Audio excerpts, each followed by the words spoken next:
que se copiaban uno de los otros. Entonces, como que el público, ¿sí acá?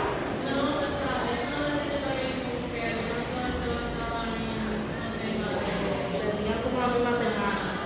Entonces, el público ya como que estaba cansado de ver lo mismo. Por lo que ahí como que hubo una decadencia, como que fue el interés. Cayó un poco. Vamos a ver más adelante qué pasó con eso. Ajá, sí pasó. Fase de década, que se da como finales del siglo XVII. Sigue 18. El género comenzó a desaparecer de la escena. Los teóricos de la ilustración lo prohibieron por su vulgaridad y falta de idealismo estético. Neoclásico. Autores como Francisco de Castro, Antonio de Zamora, Manuel de León, Marchante y Juan de la Hoz y Mota aún produjeron obras interesantes, pero el sainete lo reemplaza. Bien, chicos, en los finales del siglo XVII, lo que fue el siglo XVIII, como que el género ya no era lo mismo. Básicamente, nuestro vocabulario cayó. Cayó por las razones que anteriormente dijimos, también porque las personas lo percibían como un lenguaje vulgar. Existía mucha vulgaridad en lo que se presentaba en la obra. Lo que no era costumbre ver con un lenguaje formal, sino más coloquial. Lo que yo llamaba antes no era como un lenguaje adecuado a lo que se representaba. Entonces ahí lo reemplazó el sainete. ¿Alguien sabe lo que es el sainete? ¿Alguien ha escuchado sobre eso? No. No. No. Vamos a ver entonces más adelante lo que es el sainete. ¿Alguien lo lee?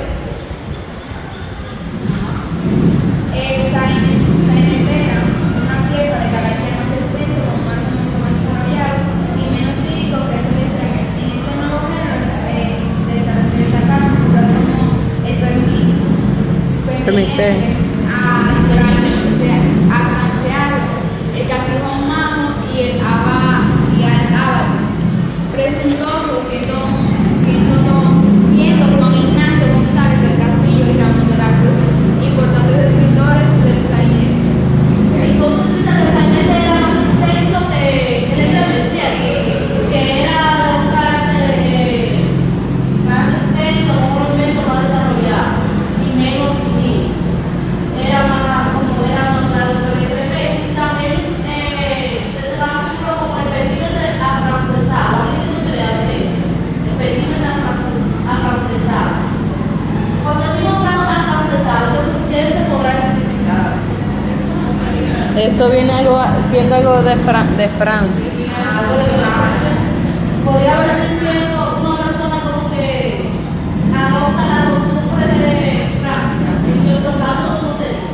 Dominicanizado. Una persona que se acostumbra como que se apropia de la costumbre de otro país que no, de otro país que no.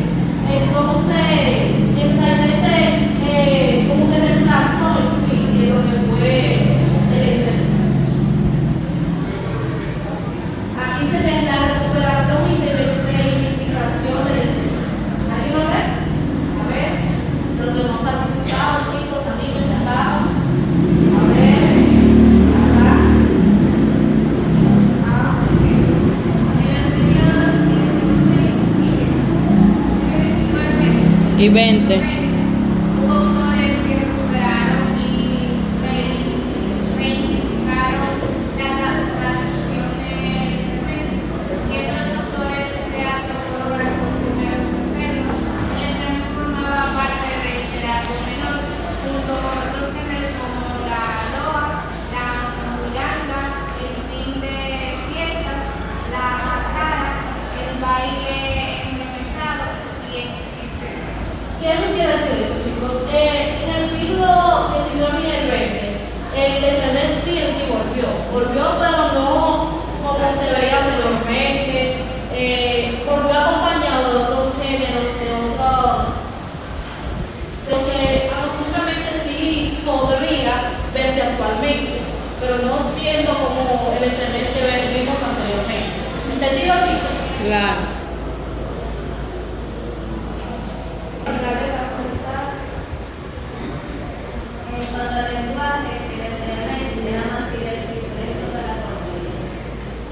prescindiendo de los alargamientos retóricos y metafóricos de esta. Además, recopila todo tipo de tecnicismos relacionados con los oficios populares y el constructivismo. El vocabulario de la vida cotidiana del país. El padre Martín Sarmiento, erudito del siglo XVIII, afirmó en su declamación contra los abusos de la lengua castellana que era un caso por el que era la lengua castellana hasta que leyó Entremeses. Cuando nos dicen que el entremeses dejó de ser más directo, más metafórico, perdón, a ser más directo, ¿qué nos quiere decir con eso?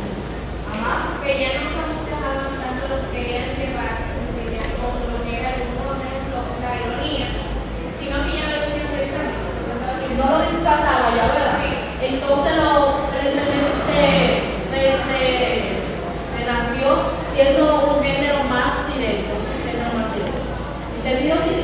Ya no se escondía a través de metáforas, ya no disfrazaba algunas palabras, no lo decía directamente para que se entendiera clara y precisa.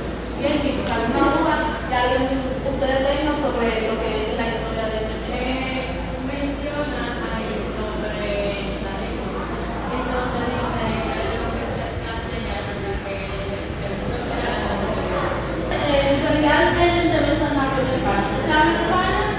Ajá. Entonces él dice aquí que no supo lo que era en realidad la lengua castellana, que era esa, la lengua, la literatura y eso, hasta que no leyó en Entremeses.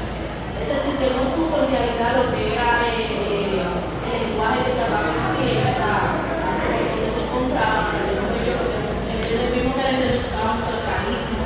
Muchas palabras que son propias de la lengua española. ¿Alguna otra pregunta? Entonces, ¿quién es el autor, el máximo representante del entremeses? A ver. Lope de Rueda, del siglo de oro. Miguel de Cervantes. ¿Qué es el entremeses en sí?